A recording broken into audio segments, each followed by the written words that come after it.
First problem is one of moral philosophy. I'm not going to embarrass you and ask you how many have heard that term. All of you are students have, obviously. But I don't say obviously, actually. I don't think those students at Harvard had a clue what moral philosophy was. Moral philosophy simply says that there is a way that you can understand, there is a science by which you can understand what is true and what is not true.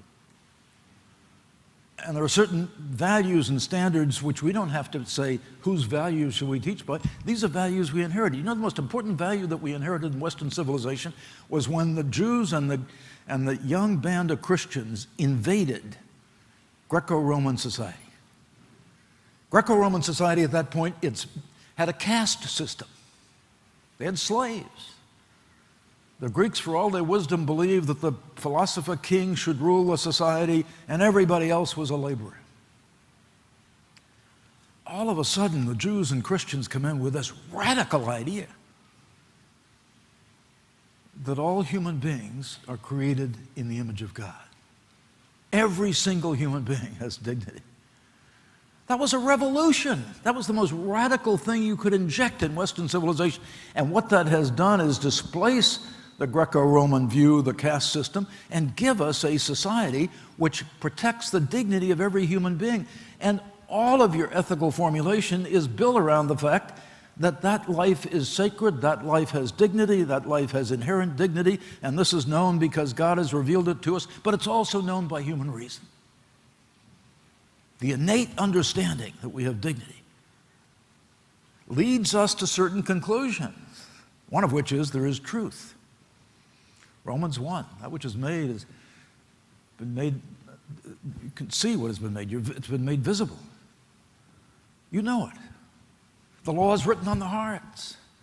Ask a bunch of kids, I do this all the time with teenagers who say there is no such thing as absolute truth and that's the most offensive thing you can say, it's intolerant.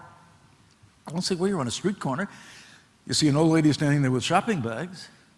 You come along, the traffic is whizzing by in both directions. You've got three choices. You can ignore her. You can walk on by. You can help her across the street. Or you can push her into the traffic. Which one is right? All the kids say, oh, I get it. Truth is knowable. We teach it as epistemology in the seminary. I know you're getting it here. I'm sure you are. Very few places are. The presupposition is that God is, and every other presupposition is irrational. Until. And in the Centurion's course, I love to teach this. I love to be able to say, let's look at how each worldview works out in practice. And the definition of rationality is which one conforms to the way things really are. Which is the best buy? What's the most rational decision to make?